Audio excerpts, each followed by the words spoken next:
We wanted to thank Steve Springer and Quality at Bats for the outstanding job that he does bringing the mental side of hitting to, you know, to everybody at all levels, youth players, high school, college, and big leaguers. He works with everybody in between. So great job, Steve. We also want to give a shout out to Jaeger Sports. You guys know him for the J-Bands, long toss programs, just a fantastic resource for arm care and development. So look up Jaeger Sports, and I was, of course, giving a shout out for Nate for the fantastic job he did on the infield camp. It was an honor working with you on that, and what a difference he made. So the last 3 weeks, including tonight, we've been talking about the 5 greatest challenges that infielders face. Now, this is Nate and my opinion as to what we think 5 of the greatest challenges are.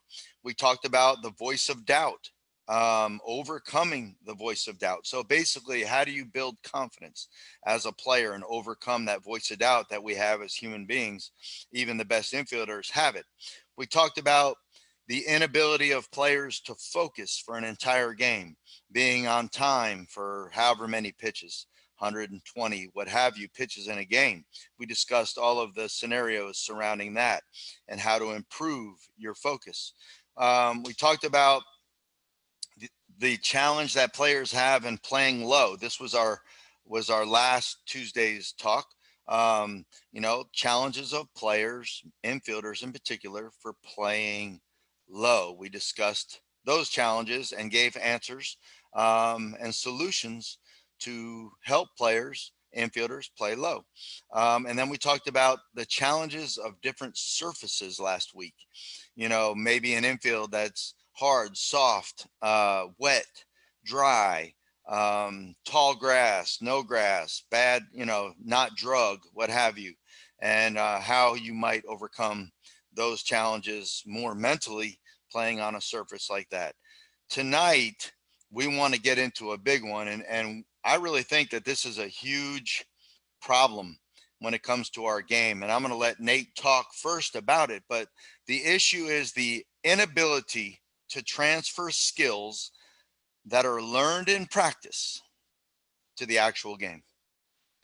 That's a challenge, okay? Within the realm of the way our game is, again, the inability of a player to transfer skills that they develop in practice to the actual game. Nate, you're still on mute, by the way. If you'll take yourself off mute there.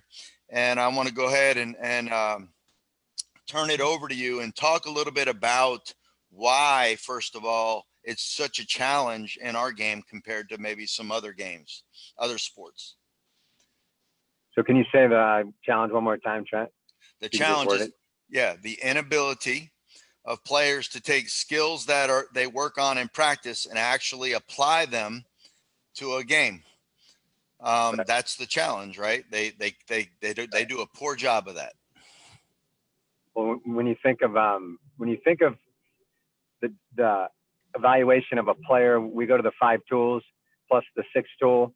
And when we think of the 5 physical tools, the 2 tools that stand out as skill tools is fielding and hitting.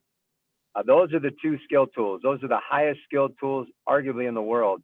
You cannot take a football player and put him in the batter's box, an all-star football player, even in the NFL, and put him in the batter's box. He has no chance. But you could take a center fielder in the major leagues or a shortstop or any athlete on the major league diamond. He could play literally in the NFL. He could play a position because football is based on strength, speed. Yeah, there's instincts. There is an understanding of the game. But baseball is a whole nother level when you talk about skill. Hitting is the hardest skill in the world. So when you think of the hit tool, you go, this skill takes unbelievable amount of time and it takes focused work. Now, when you go to the defensive side, it's the same thing. The defensive tool, you could take an all-star basketball player and take him out to shortstop and hit him some rockets and say, okay, let's see if you can make plays and get the guy out at first base within 4.1 seconds. He has no chance. But you take a major league shortstop and say, you want to try to play in the NFL or center fielder, play in the NBA, and he's got a shot because a lot of it's athleticism. Right? They're totally different games. Baseball, fielding the ball at shortstop or in the end, hitting highest skills in the world, and they an amazing amount of time to develop. And so when you think of those two skills, when we develop them, infield play is very similar to hitting, where you don't by playing the game. See, all other sports, what we develop by playing the game. So when you think of basketball, what do basketball players do when they're practicing? They scrimmage. They practice the game at game speed, game focus, game challenge. When you think of a hitter, how does a hitter he develops in a batting cage? When you think of a defender, an infielder, how does an infielder, so we're talking about the two highest skills in maybe all of sports, you think of playing Major League infield or hitting in the big leagues, okay? How does an infielder actually develop? It's the same problem. We're literally trying to develop hitters, the hardest skill in the world, in a cage, in a predictable environment setting that's controlled. That's why very few people can hit. Very few people can hit above average pitchers. You see it, pitchers dominate because we learn to hit in a cage. Well, how do we learn as infielders? It's very similar concept. We learn infield play for the most part through drills, and that's the problem. Because all of our drills, they don't have challenge. So you think of the aspects to them that's going to make a drill game-like. Well, drills typically don't have the challenge aspect. There's typically no pressure. And the drills are not at game speed and they're not at game challenge. They're drills below game speed, below game challenge. And the other problem with the drills is they don't have the element of judgment. And judgment is what makes a master hitter, and that's what makes a master defender. My ability to read, recognize, and react. We call it 3RP, and 3RP is what the elite hitter can do and what the elite defender can do. 3RP, very simple. My ability as a hitter or a defender, we'll just go to a shortstop right now. The shortstop's ability to read, recognize, and react with precision, unconsciously, within tenths of seconds. It is just like hitting. When the ball's squared up in the infield, a hard ground ball is going to go anywhere from about 95 to 110 miles an hour. That's a hard hit ground ball. That's college, that's professional, even high school. High school guys are hitting the ball 100, 105 on the ground. So you go, okay, so if I'm this distance, whatever the distance is from shortstop to home plate, how much time do I have actually to read, recognize, and react? It's just like hitting. Hitting, that guy's 60 feet, 6 inches. He's throwing 90 miles an hour. Your time is so limited. So my ability, so the problem goes back to how do we practice? And we do not practice the game. But it is a challenge because we have team practices, right? And the arm can only take so much. How many times can I throw across the diamond? Do I really have someone that can actually base run? Someone can get down the line so I can actually, so we talk about using stopwatches, but we have this great dilemma, Trent, and I will continue, but I don't know if there's anything you want to say about what I'm talking about, but it's a dilemma. We're going to talk about how do we overcome that dilemma, but most infielders struggle. And we're even talking about higher level. Go watch a college game. You'll see guys struggle with making accurate throws. The guy's getting down the line. It's a tough play. Well, you know why it's tough? Because we don't have the ability to practice the game like other sports. Volleyball, basketball, football, golf, surfing, all of them, tennis. They all practice game speed, game focus, game challenge, game judgment. They have it all. All those attributes are a component to their practice time, and we do not have that luxury in baseball. It's a team sport, but it's actually an individual sport. Our shortstop's out there as an individual, and we're trying to develop him when we're trying to build our team, and that's another major issue. Yeah, I think you have to recognize as a player that there's a problem, there's a challenge here. Okay. Like I have to have a certain skill set in order to succeed in the game. Okay. How am I going to best mimic that skill set in a practice setting with my team and then with my individual work? I have to create a scenario that is going to give me the greatest chance to transfer. And I think you nailed it. And there are strategies, and we will discuss them here in a little bit, of when a player's in practice versus when they're in a game. The speed of it, the concentration level, the pressure level, the confidence level. Okay. When you're out there in baseball, the spotlight is on you. When you're at the plate and you're on the mound, you pitch the ball, you're hitting, it's you. Everybody knows it's you. In the field, when the ball's hit to you, they know it's you. You make a mistake, they know the shortstop just booted the ball. In football and basketball, there's so much going on that a lot of times mistakes can be missed by the average fan. They don't even recognize, other than the obvious missed shot, okay, or a dropped pass. but blocking schemes, everything that, so baseball, the spotlight is on you. There's an element of pressure when that ball is coming your way that is very difficult to replicate in a practice setting. Okay. And there are some strategies that we will put forth here and share with you. But if you don't recognize that that's an issue as a coach or a player, then you're not going to have the strategies that are going to give you the best chance to carry your practice work into a successful game setting. So what we have these athletes that have tools, they have skills, they have arm strength, but that doesn't make them a great fielder. That doesn't make them a great defender in the game. And we see it all the time. We look at that guy, we go, look at that guy over there. Look at him. He's got a great arm. He took a nice infield, outfield, the pregame. He looks great, but you know what? He makes a lot of mistakes and he struggles. That is extremely common. And by the way, you can be unsure of yourself and still pull plays off, because I would say that a large percentage of the time, a lot of infielders are not sure if they really want the ball. The guys that dominate the diamond, yeah, they're in a different place. Those guys are special. So how do we get to that place? Because most guys have a little sense of uncertainty. You're waiting all game long, right? You didn't get a lot of reps of practice throughout the week. And then now, boy, there's a winning run on second base. This really matters.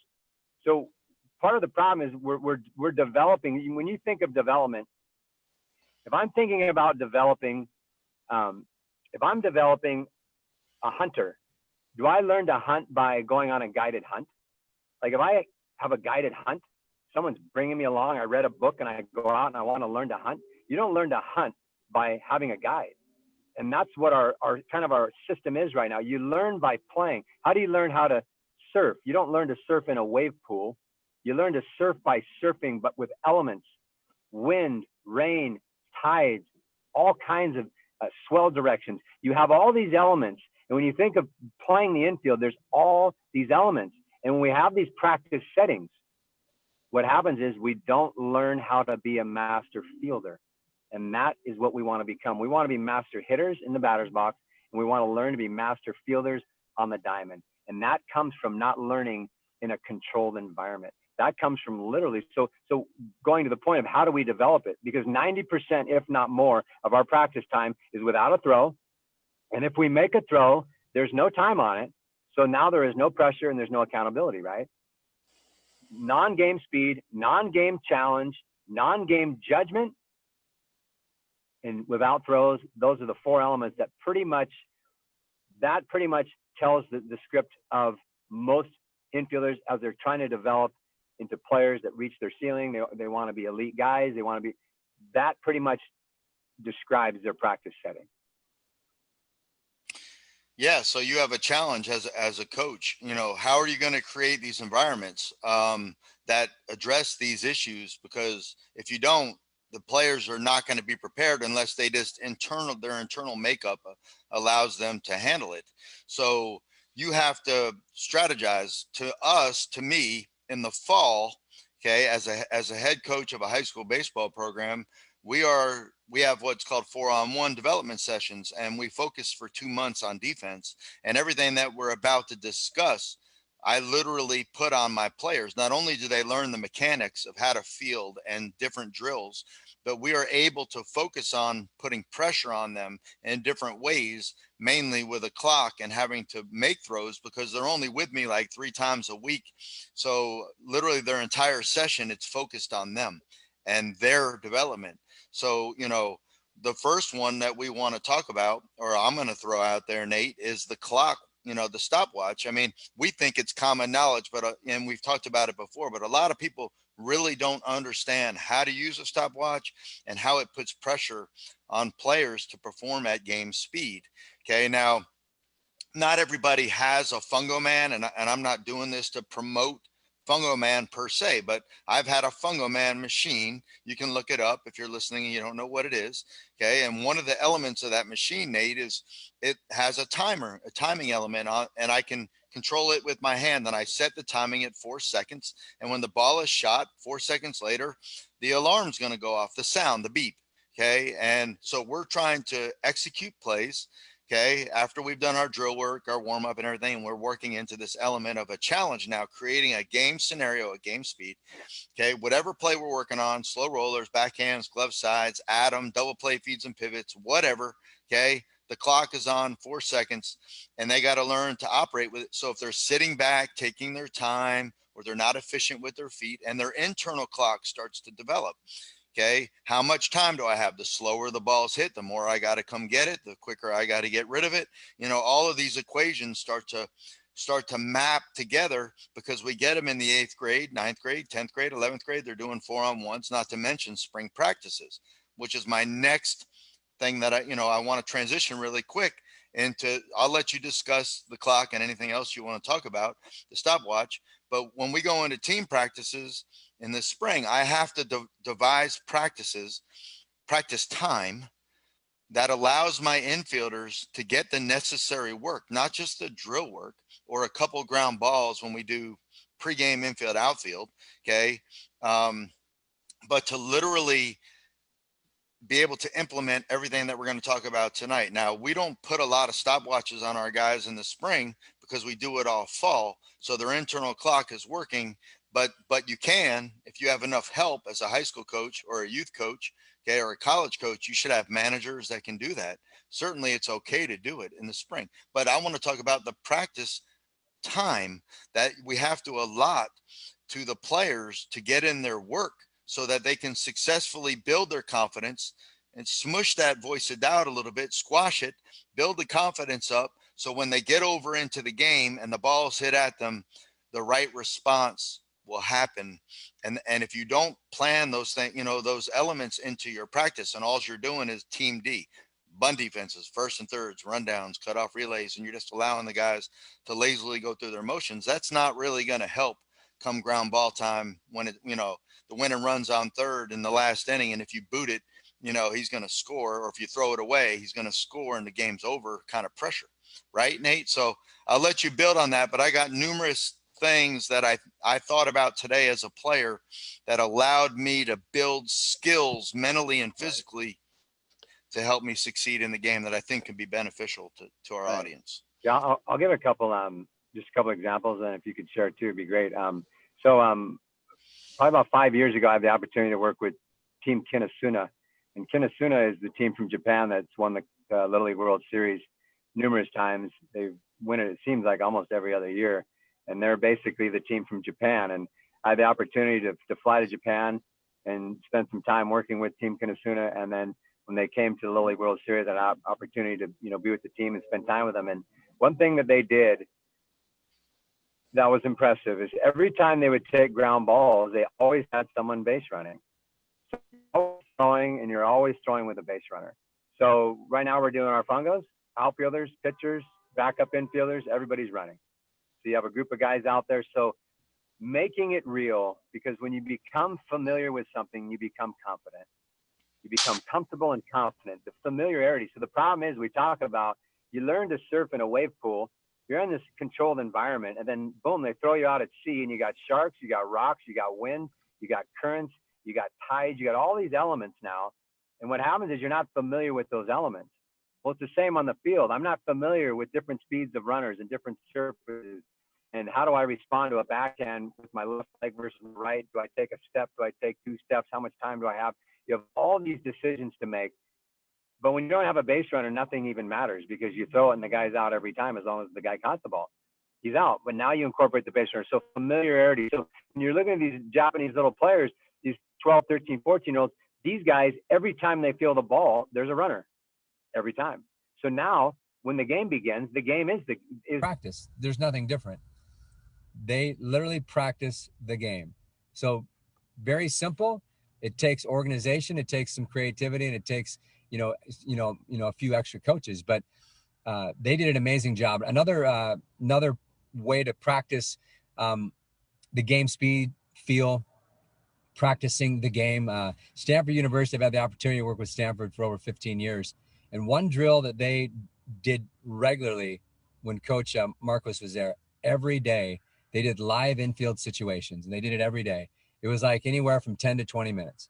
And you could literally do it fast. So what they had is they had the infielders all in the infield, and they had a simulated arm, a pitcher about 45 feet away with a small L screen, and they had the outfielders hitting hard ground balls, and they could only hit ground balls, and they were running them out.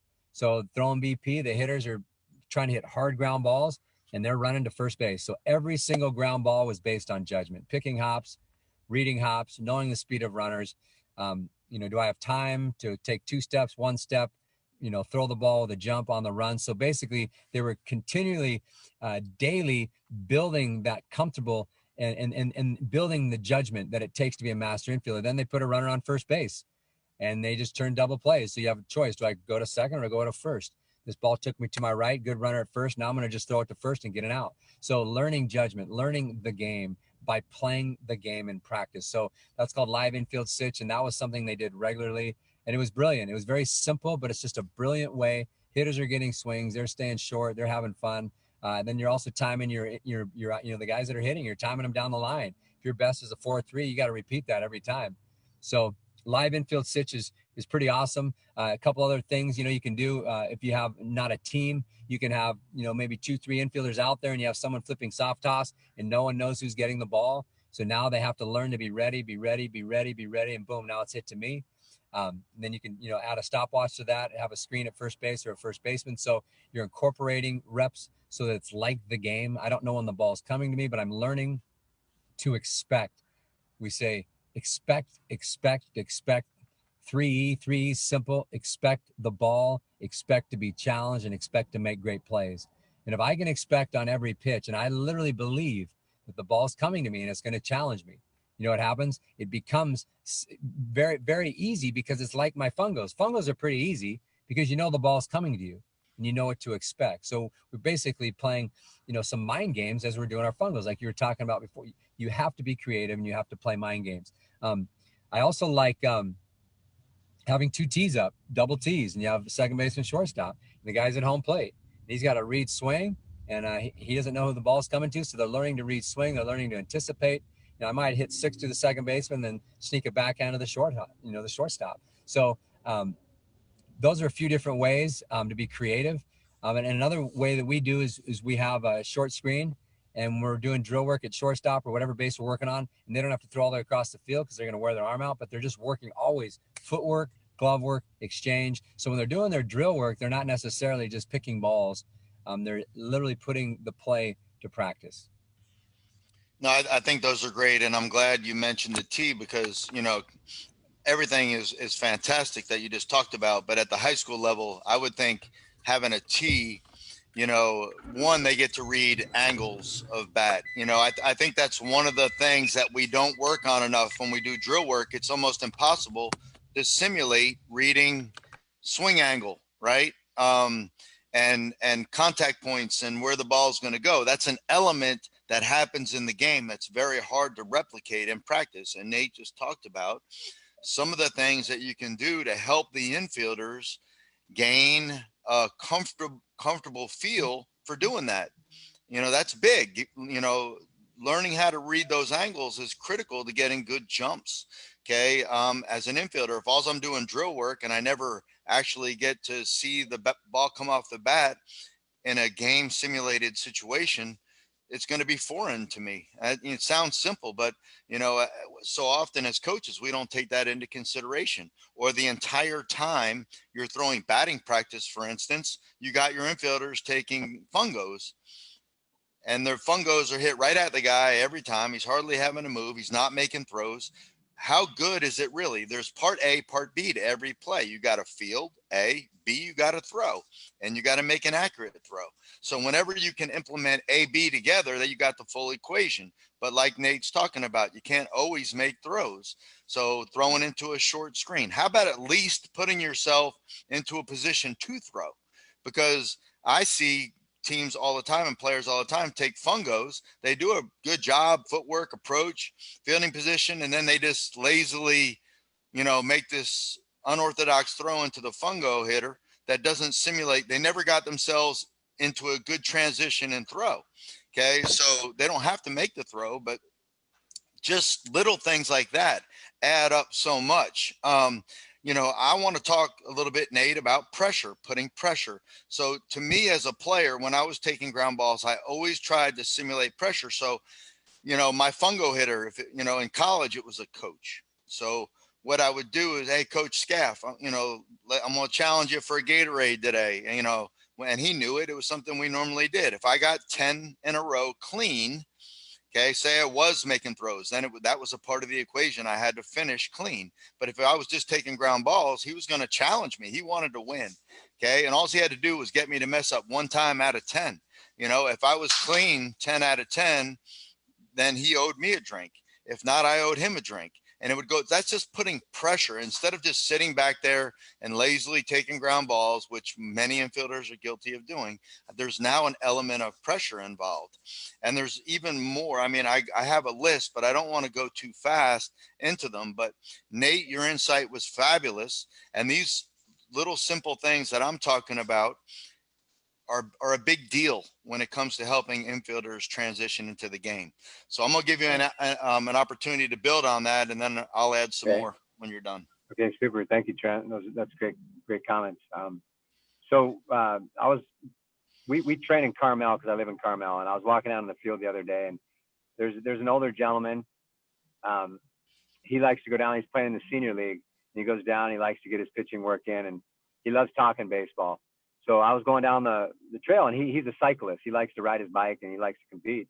And we started talking about, he's like, hey, what are you guys doing today? And we were talking about how we have to practice the game as a hitter, as a defender.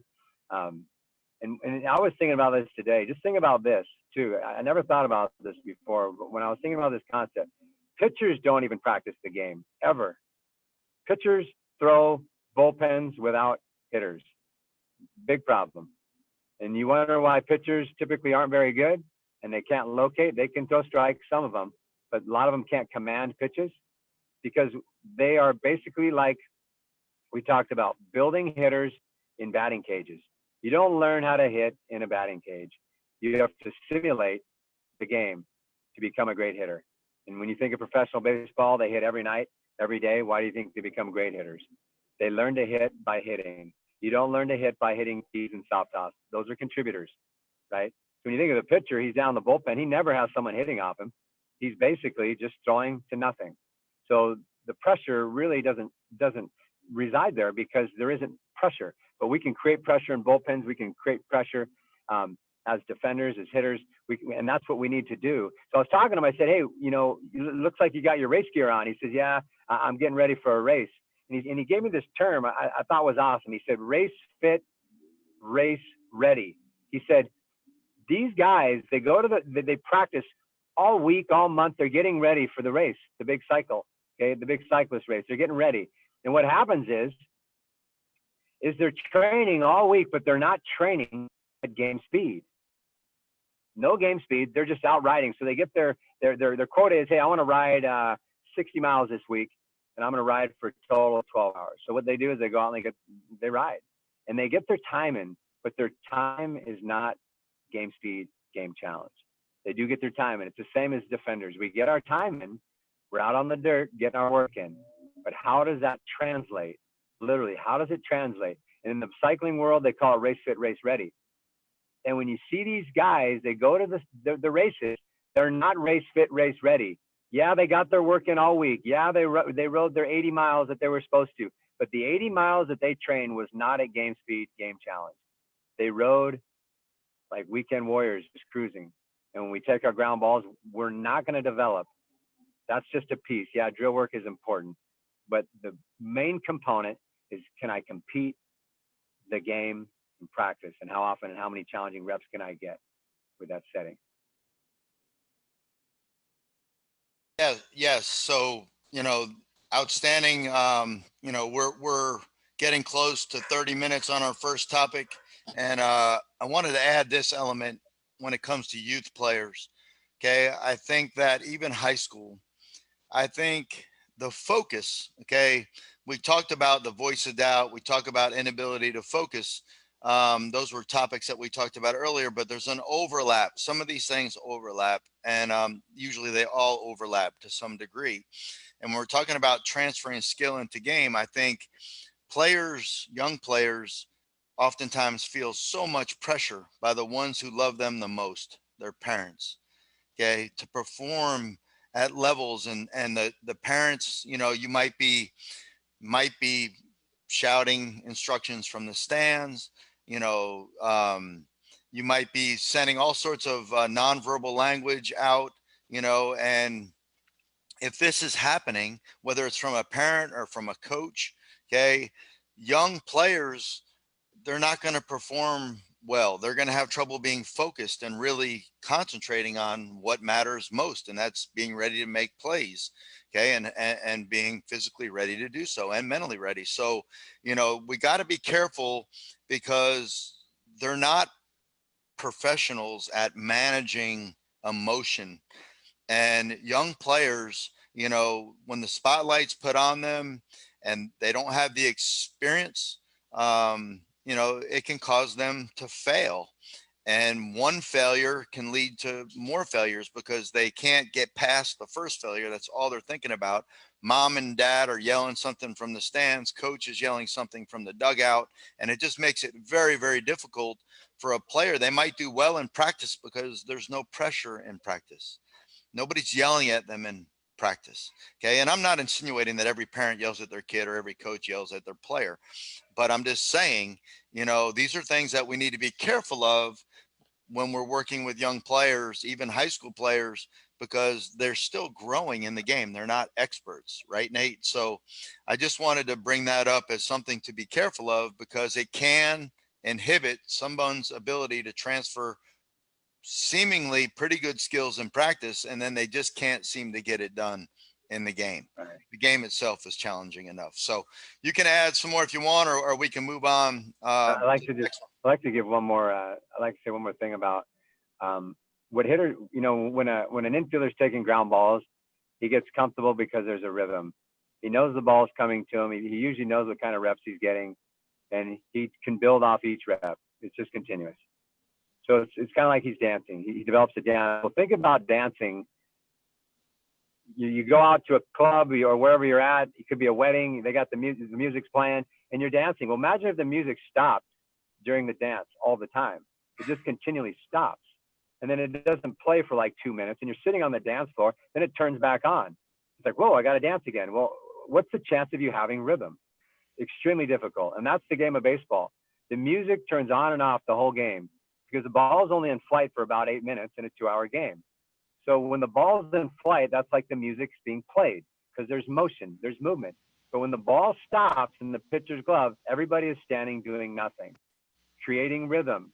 How do we create rhythm in a rhythmless game? How do we do that?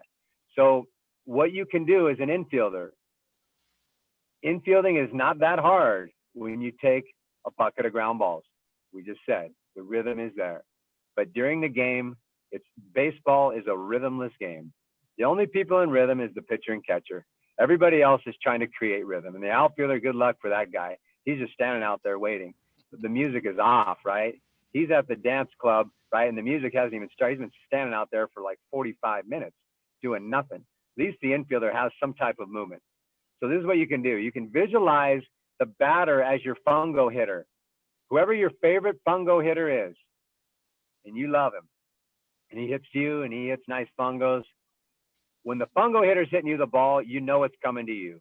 You have no doubt, and you find the rhythm. So visualize the batter as your fungo hitter, and every single time the ball is delivered, it is your fungo hitter up there just hitting you a fungo. And who is he hitting it to? He's hitting it to you. And it's very easy now to start finding this rhythm that you find in practice that you have a difficult time finding in the game. Really good. So there's some strategies, folks, for dealing with this challenge, this major challenge of transferring practice skills and actually into game performance, making them game performance. And I can't tell you how many dads or coaches over the years have talked to me about their son or daughter who looks really good in the cages. They usually talk about it from an offensive perspective. Like they look really good in pregame BP. We call them 5 o'clock hitters, right? Or they look really good in a cage and then they get in the game and they can't hit. So the same challenges that a hitter might face transferring the skill applies to fielders. We just don't think about it as much. And if you've ever played infield at a high level, you know exactly what we're talking about. And if you haven't, you need to understand that your son or daughter at whatever level they're at are facing these same challenges that we're talking about. And now you have strategies to help them overcome that. So the last one of the big, we actually created 6. We called them the 5 greatest challenges. We talked about 2 the first week, 2 the second week, and we've averaged 30 minutes pretty much a topic. So we had to add in a 6th, which is a big one. And when I first heard this terminology as a player, it did not make sense to me. The phrase is slowing the game down. Okay. When I first heard like people say slowing the game down, that didn't make sense to me. Like, what does that mean? Like slowing it down, you know, the game is what it is. And why would I want to play it slower? Okay. And all we're saying when we start talking about slowing the game down, you know, basically the opposite of that is speeding up. And the irony of baseball is when you try to do things too fast, you actually increase your failure rates. Okay. There's an element of playing under control, and slow and smooth becomes fast. Okay. When you do things efficiently. So it started with offense more than defense, you know, talking about slowing the game down. I mean, we're facing pitchers now that, you know, velo is through the roof. I just saw some statistic today on Twitter, like at these perfect game events, there's like astronomical amount of people that are like 93 plus already, like young players in high school, like an unbelievable list. I want to say it was like, I don't even want to over exaggerate, but 50 or 108, like something crazy amount of people are throwing this much velo. And as a hitter, you already talked about, we don't have much time. As a fielder, we don't have much time when a ball's hit 100, 105, 110 plus mile an hour at us. Okay. So how do we slow the game down? Most young players, I feel like, speed the game up and it costs them. So I wanted to bring some perspective to the terminology of when we start talking about slowing down the game so people can understand what we're talking about. And then now the challenge of it, Nate, you know, why is it so hard for people to slow the game down when they perform on the field? So what do you got, Trent? Well, Give me one. basically, Give me a good one. yeah. So the first one I have is we have to learn to train at a faster level than the actual game itself. So there's a mindset of not being in a hurry. Okay. You want to be quick. And I verbalize to my players, you want to be quick. You want to be able to be quick, but you never want to be in a hurry. There's a difference. Okay. And not every play requires you to have super fast hands and super fast feet. Okay. And people start to feel like, young players, high school players, feel like, you know, the faster they can do things, the better they are. Well, that's not necessarily true if the play doesn't require you. You know, when you're turning a double play and you have all the time in the world, it's a routine double play. You just want to be clean and efficient. Okay. Boom, boom, boom. And he's out. You don't have to have these lightning fast transitions where you're deflecting and, you know, it's not required there. So the mentality of being quick, but not getting in a hurry. So how do we train for that?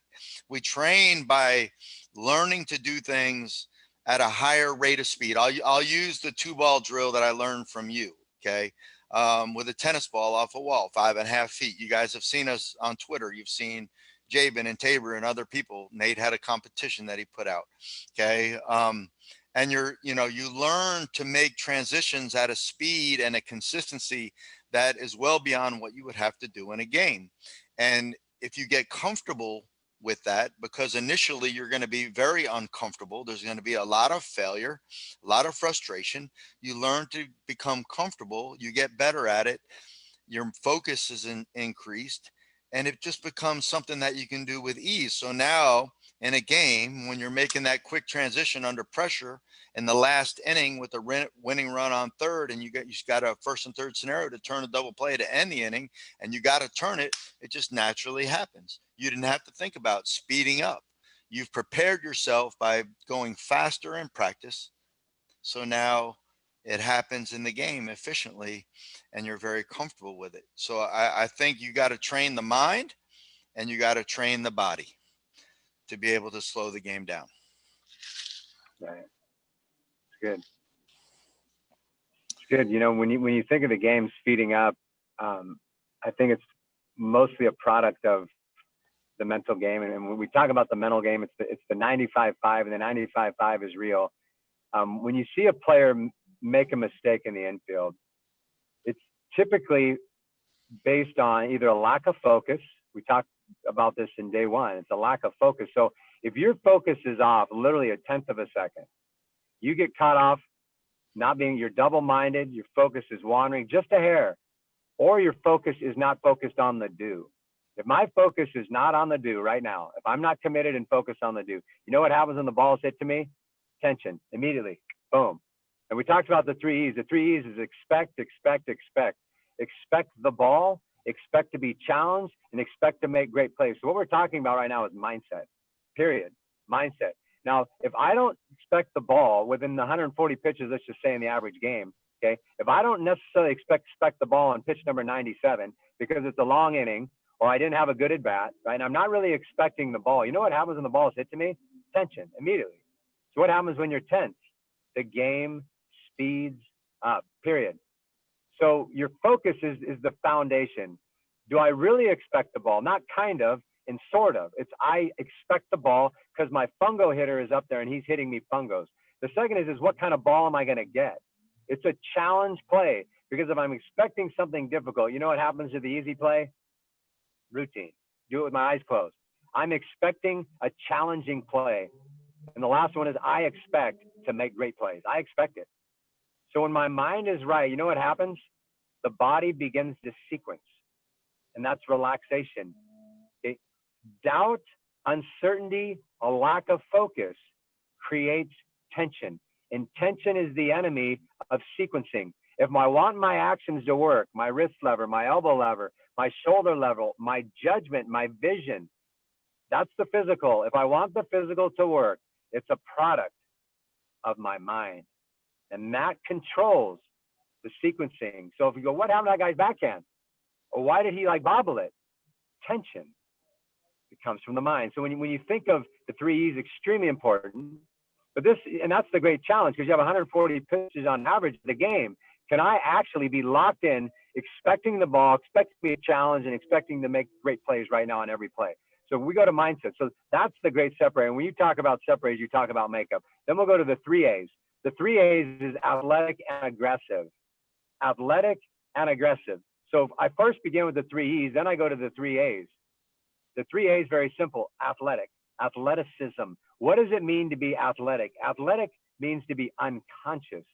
It's unconscious, spontaneous movement. So if I have any thought in my mind at all, I'm not athletic. And you know what happens when I lose my athleticism? The game speeds up. If I'm trying hard, and when you talk about the definition of Wu Wei is effortless effort. It's literally not trying. You're just doing.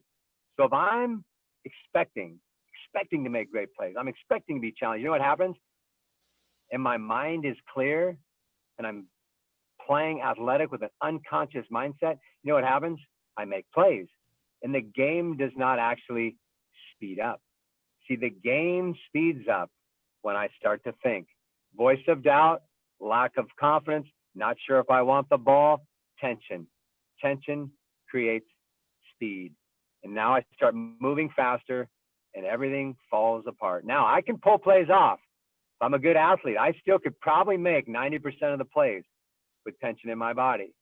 But what happens, Trent? What's the average fielding percentage we talked about the other day? Give it to us. High school, college, pro. Tell us a little bit about that, because the separation, right, is small, right? Yeah. Most players make a majority of the plays. Right. Even if you're nervous, tense, worried, not even focused, you can pull off a lot of the plays. So we're talking about separation. How do you become elite? Yeah. So fielding percentages, I would say, the difference between a really good high school, let's say shortstop, and a major league shortstop is probably 4 percentage points. A 940 fielding percentage, 940 out of 1,000. That's catch throw. Those are plays that should be made. That's a really good high school shortstop. A major league shortstop is probably going to be the 980 range, 970, 980. So, you're really just talking about 3 percentage points. That's razor thin, right? So guys are going to make plays.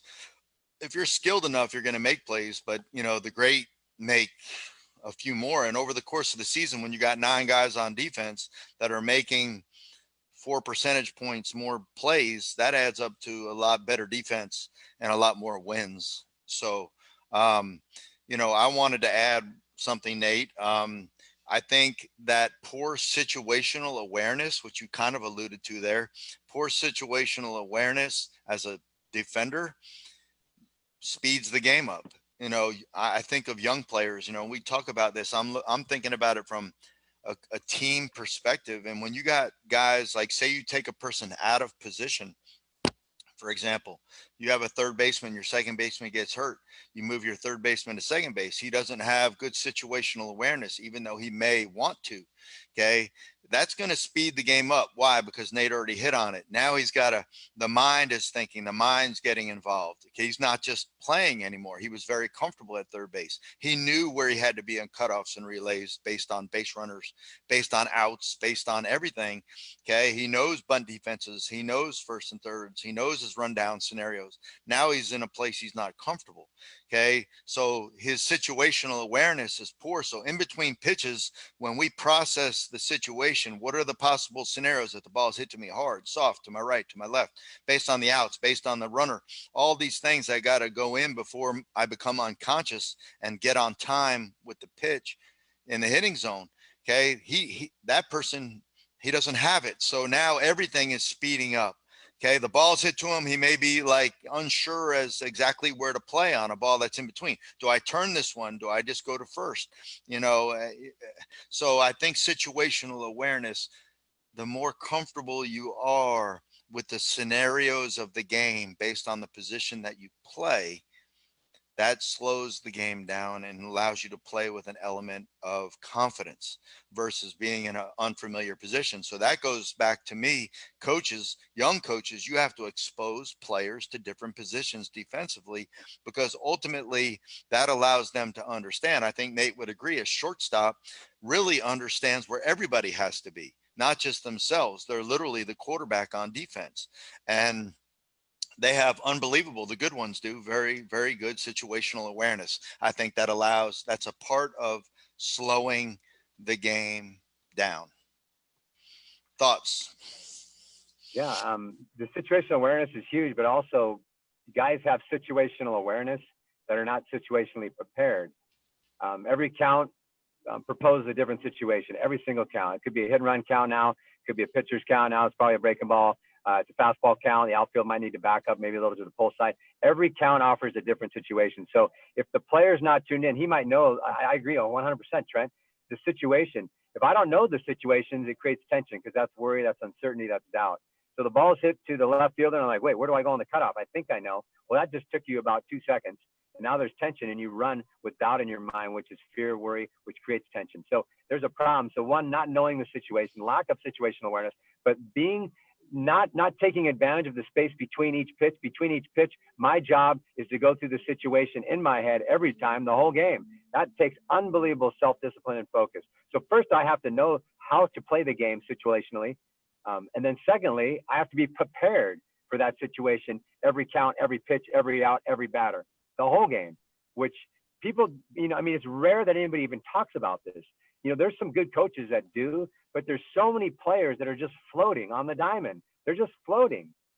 And they do some things right, but they do a lot of things wrong because they get exposed over time. And that's why the lower the level you see, the more problems. The team's up 7-1 and it doesn't even matter. You know why? Because the other team scores 15 in the next inning. It's just this circus because it's dysfunction, and dysfunction is always exposed if I don't really know my positions and my cutoffs, right? So we really need to teach the game, and that takes time and it takes practice. And that's one of our passions. We're developing curriculum. We're going to have an online coaching site for coaching memberships, player memberships, infield memberships to help you guys on your journey so that your experience can be outstanding and the experience of the players another level. I want to talk just a little bit about the mind, a little bit on the mental game, on how this affects, we talked a little bit about already, but let's talk a little bit more on, you literally feel what you think. You feel what you think, period. So how do I feel right now? If I feel a little bit of pressure, if I feel a little bit of tension, a little bit of worry, anything, doubt, that's fear. Okay. And there's a great quote that says, when the warrior loses his fear of death, he becomes dangerous. When the warrior loses his fear of death, he becomes dangerous. And when the baseball player loses his fear of failure, he becomes dominant. Literally, if you can eliminate, we call it the so what, don't care, SWDC, so what, don't care. If you can get to a point where you don't care if you make a mistake or an error, if you can play the game free, totally free from fear, totally released from self-doubt, totally committed to the do, you know what happens? The game will slow down. And this takes practice. And this takes ongoing mentorship. You got to train the brain. You got to go to the mind gym daily. And it's very simple. It's reading it. It's having someone remind you. It's reminding you of who you want to become, your identity. Who do you want to be as an infielder? And you know what happens when you learn to train your mind? So what, don't care. You know what happens? Mistakes have no power.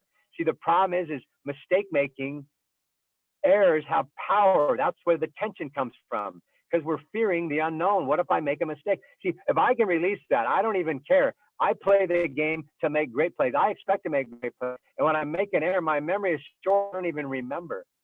It's very important to understand you feel what you think and you do what you feel. So if you want to do great things on the diamond, you have to think big.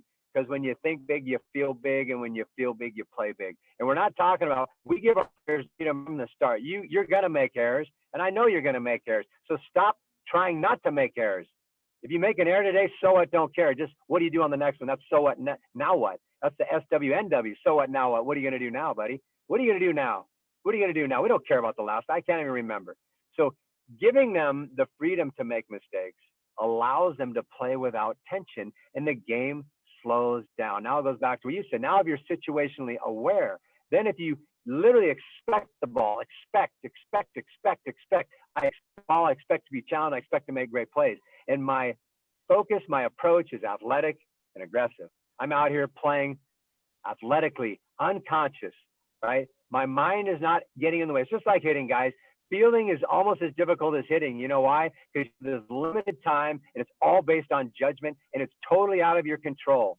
The ball is coming, and you don't even know what it's going to come like. You have no idea, and that's the problem with hitting. You're in the box on offense, and you have no clue. That's where the uncertainty creates the fear, which creates the doubt, which creates all the tension. As hitters, it's the same as defenders. So when you learn to train your mind, now hear me out here. When you can get your mind right, when you have no fear, the sequencing is very simple. The mental sequencing is DCBA. It's decide, I'm making plays. I'm making plays. The three, I'm making plays. That's the decision. Every pitch, I decide I'm making this play, and the ball's coming to me. The C is simple. Clear your mind of everything. Be unconscious. Be spontaneous. That's what an athlete is. They're unconscious. They're spontaneous. So now my mind is clear, and then I breathe. Literally, I'm just relaxed. I focus on being suave, and Trent talked about it earlier. Wu Wei is effortless effort. It's doing without doing. It's trying less. Literally, try less. Suave, slow is smooth, and smooth is quick and fast. If you want to be quick and fast, you have to be slow and smooth. Suave. Make it your goal when you take ground balls. Not to be suave and fall asleep, but a relaxed intensity where you're literally trying to be loose, breathing, slowing down, and then you go to the attack. This happens between every pitch. Decide, the ball's coming to me, and I'm making a great play. That's my decision. C is my mind is clear. I'm like water. B like water. The B is relaxed. I'm an athlete. I'm athletic. I'm free, absolutely free of everything. And the attack is I'm totally released from self-doubt. I have no doubt in my mind, and I'm expecting the ball. And that's my fungo hitter up there. He's hitting me nothing but fungos, and he's going to hit me a challenging play right now, what I love to do because I'm competing for a Gatorade right now. And now I'm tricking my brain. I'm training my brain. And what happens is the game will literally slow down. But if you don't practice well, Trent, what's going to happen? The game will speed up, right? Because you're unfamiliar. You're not on the diamond. You have to live on the dirt. And great players are not made at practice. They're made before and after with creative practice time. I think one of the best things you said, Nate, to me is, that I heard right there is giving your players permission to fail. Give yourself permission to fail. But as a coach or a parent, when you release your player, your son, your daughter, and you let them know that you have confidence in them and that they're allowed to play with freedom, it just allows good things to happen. I can think of numerous examples, plus and minus, of what I'm talking about right here. Let's talk about the negative. The coach that pulls players out of the game as they make mistakes. Okay. I've literally seen youth coaches take people off the field when they make mistakes. They make an error, whoop, you're out. You're in, like right in the middle of the inning, you know. So is that player going to be playing with confidence? Absolutely not. They're playing with 100% fear. Okay. It's very difficult to perform in that type. Same thing with a parent. If they know they're going to get berated in the car because they made a mistake, they cost their team or whatever. Okay. That player is playing with tension and anxiety. Here's the flip side of the coin. You have a basketball player. I've given this example before. The coach says, I want you to shoot when you're open. You have the freedom to take the shot. You're going to miss some, but you're going to make many of them. You're a great player, and I believe in you. Okay. That player is going to perform at a much higher level because they're not playing with the fear of missing a shot. That they're, you know, boom, the horn's going to blow here, you know, subs coming in for them because they missed a shot. Right. So, to me, that's really big. And another one, Nate, that I want to add on, and then I'll let you close up because we're close to an hour on this, is trusting your preparation. You know, you're trusting your instincts, trusting your preparation. Well, if you don't prepare, it's hard to trust your preparation. Okay. You have to have a process. You have to go above and beyond oftentimes what you're doing with your team. I would say in almost every circumstance, even if you're with a great coach on a great team who practices like high school every day. Okay. You're going to have to go above and beyond. You're going to have a routine. Your routine should do certain things that allows you to feel prepared when you go into the game, and you can trust that preparation. You can fall back onto that preparation. If you make a mistake, you know you're prepared. It's kind of like speaking in front of a class. You're going to give a speech. You and I, Nate, we spoke at the ABCA. What was it like to speak in front of 7,000 of your peers, high school and college and professional coaches at one time? I mean, it's intimidating. 7,000 people, right? If we went up there unprepared, that's a doomsday. That's disaster. Okay. You have to prepare. You got to put in the time. You have to know your content, you know, and then when you get up there, you're nervous, just like in a game. But after you speak for 10, 20 seconds, it's like you're back in a game again. It's a comfortable environment for you and it flows. So we're trusting our preparation in those instances. It allows you to fall back onto that. You know, if your mind goes blank, it very quickly will come back because you prepared. Okay. And then your instincts. I try to let my infielders know, you know, that they have instincts that if you swipe in front of somebody's face, they're going to blink. Okay. Your body is a magnificent work of art. You have athleticism. Trust it. Okay. Your hands are quick. Your feet are quick. You're blessed. You have a strong arm. Let it work for you. Let it work. Okay. Trust it.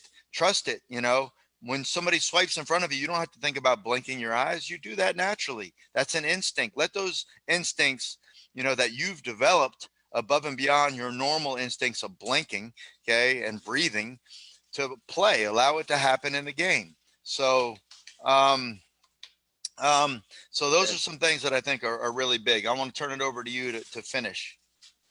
That's great. It's great stuff. Thank you, Trent.